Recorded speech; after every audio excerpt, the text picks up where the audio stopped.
You moved into a new place, new building, new street, new neighborhood, and then it happens. You step into the hallway and there they are, your neighbor, standing right in front of you, 2 feet away, no escape.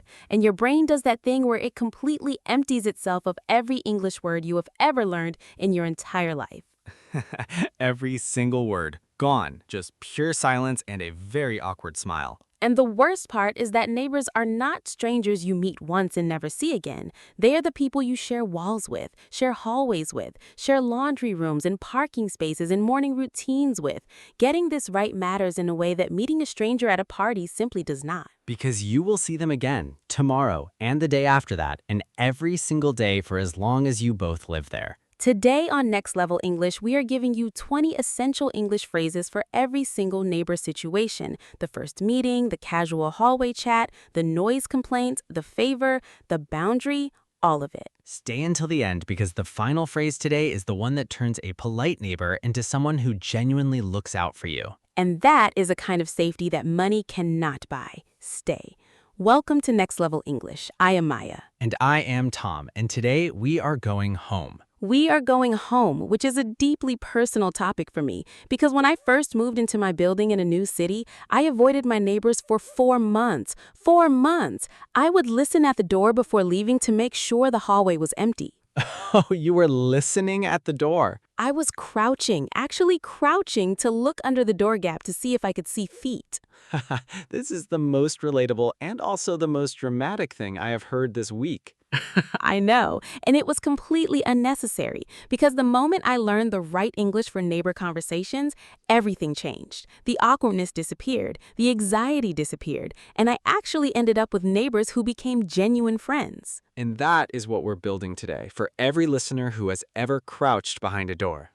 No more crouching. Let us start at the very beginning, the first meeting, moving in day, or the first time you encounter your neighbor. And the most important thing to know about this moment is that you are the one who should initiate. Do not wait for them to come to you. Initiate means to be the one who starts something, to take the first step. And in a neighbor relationship, the person who initiates first always sets a warmer, more positive tone for everything that follows. And the phrase that makes initiating feel completely natural is, "Hi, I just moved in next door. I'm Maya." Hi, I just moved in next door. I'm Maya.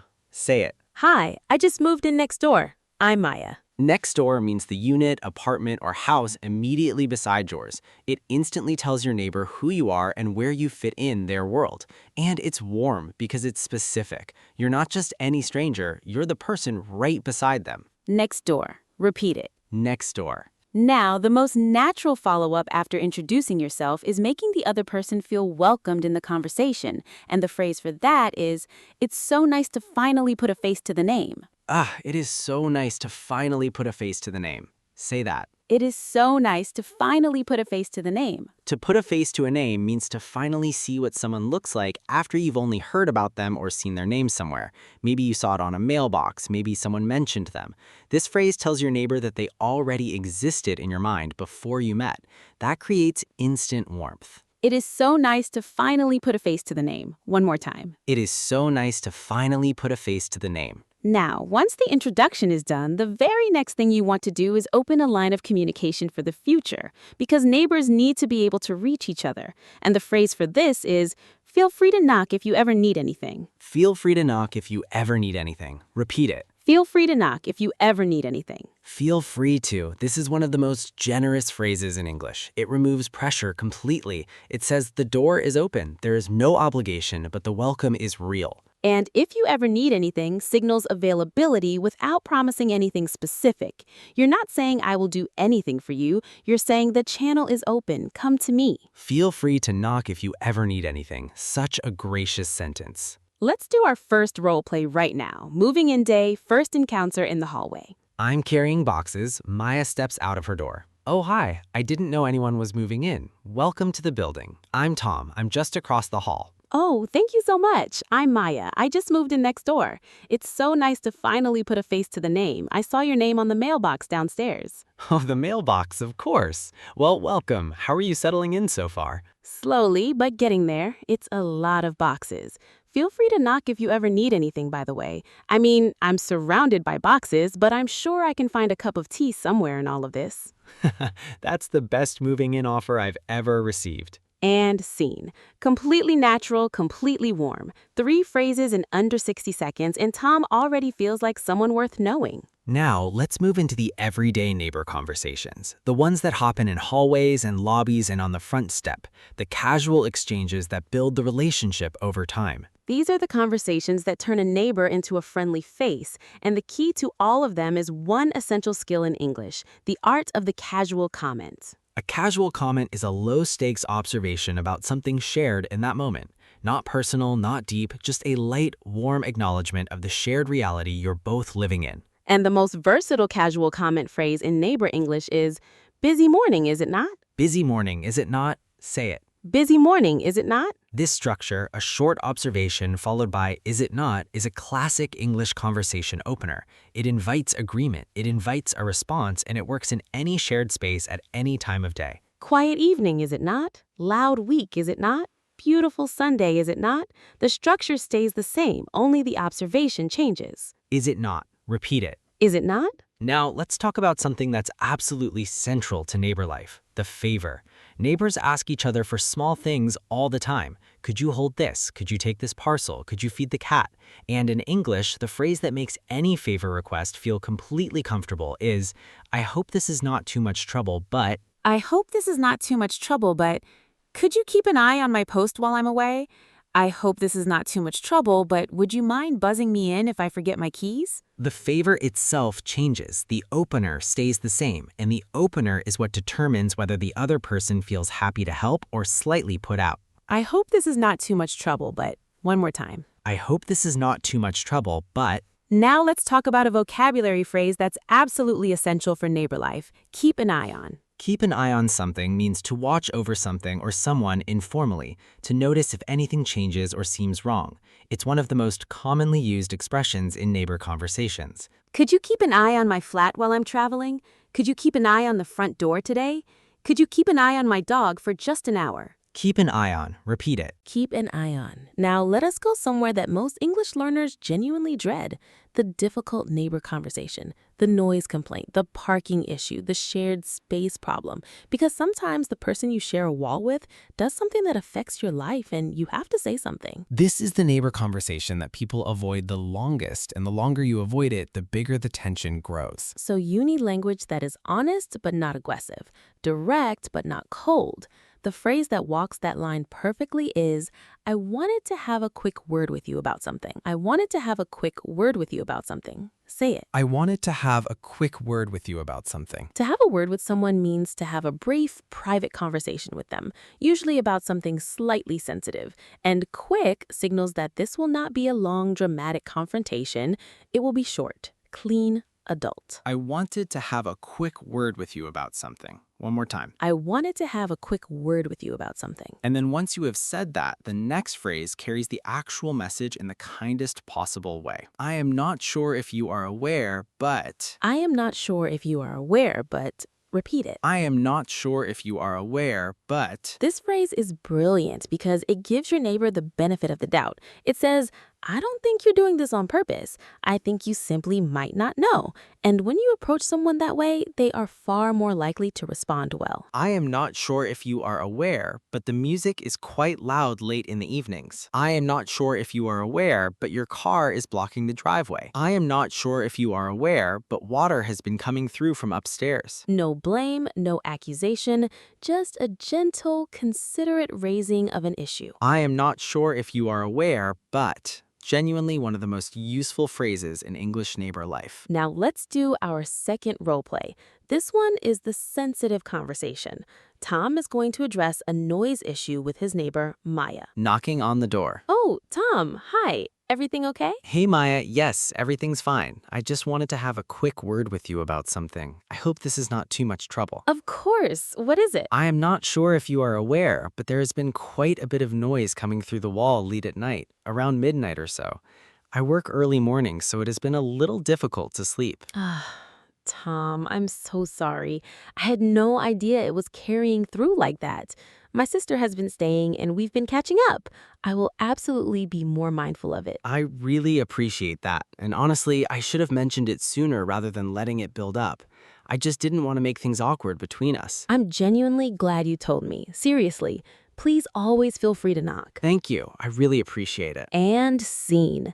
Did you feel how that conversation moved? No drama, no tension, no damaged relationship. Just two adults being honest with each other and coming out of it closer than before. Because the right language removes the fear from difficult conversations. When you have the words, you're not afraid of the moment anymore. Now, let's cover a few more essential expressions for the full range of neighbor life, starting with a phrase that every neighbor needs for those moments when someone does something kind for you, watches your flat, signs for your parcel, brings in your bins. The phrase is, I really appreciate you doing that. I really appreciate you doing that. Repeat it. I really appreciate you doing that. Appreciate. A-P-P-R-E-C-I-A-T-E. To appreciate something means to recognize its value, to feel genuine gratitude for it. And I really appreciate you doing that is warmer and more specific than just saying thank you. It names the action. It says, I notice what you did and I'm genuinely grateful for it. That specificity is what makes the gratitude feel real rather than automatic. I really appreciate you doing that. One more time. I really appreciate you doing that. Now let's talk about a phrase that is incredibly useful when you need to let your neighbor know you will be away for a few days, or when something about your routine is going to change temporarily. The phrase is, just so you know, I'll be away for a few days. Just so you know, I'll be away for a few days. Say that. Just so you know, I'll be away for a few days. Just so you know is an incredibly useful conversational opener in English. It means, I want to give you this information in advance because it might be relevant to you. It's considerate. It's neighborly. It treats the other person as someone whose awareness of your situation matters. Just so you know, I'll be away for a few days. And then naturally you follow with, could you keep an eye on things while I'm gone? Could you keep an eye on things while I'm gone? Repeat it. Could you keep an eye on things while I'm gone? Things here means everything general, posts, parcels, anything unusual. You're not asking for anything specific or demanding, just a gentle, informal watch. Just so you know is one of those phrases that works in so many different neighbor situations. Just so you know, there's going to be some noise this weekend. I'm having a small gathering. Just so you know, the lift is out of service today. Just so you know, there's a package downstairs with your name on it. Every time you say, just so you know, to a neighbor, you're telling them, your comfort and awareness matters to me. And that's the foundation of a genuinely good neighbor relationship. Just so you know. One more time. Just so you know. Now let's talk about the moment a neighbor relationship goes from polite to genuinely warm. It's a specific kind of moment and it requires a specific kind of phrase. The moment I'm talking about is when you want to take the relationship slightly further, when you want to go from someone I smile at in the hallway to someone I actually know. And the phrase that initiates that shift is, we should actually have a proper chat sometime over a cup of tea. We should actually have a proper chat sometime over a cup of tea. Say it. A proper chat sometime over a cup of tea. A proper chat means a real conversation, not a 2-minute hallway exchange. A sit down, take your time, tell me about yourself kind of conversation. And over a cup of tea frames it as relaxed, warm, and completely low pressure. A proper chat. Repeat that. A proper chat. And now our vocabulary word that belongs in every neighbor conversation. The word is mutual. Mutual. M-U-T-U-A-L.